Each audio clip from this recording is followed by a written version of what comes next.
क्या आपको पता है कि मूवीज में जो आप साउंड इफेक्ट सुनते हो वो रियल नहीं होते, और ये जो साउंड इफेक्ट है इनके बनने के पीछे का प्रोसेस जानकर आपका रिएक्शन कुछ ऐसा होगा।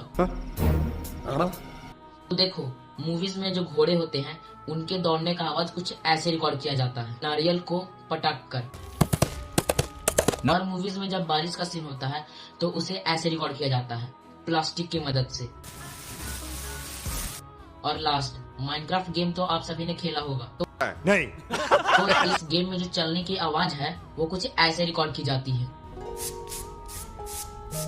देखो, ये सब देखने के बाद तो मेरा मूवीज से विश्वास उठ गया है।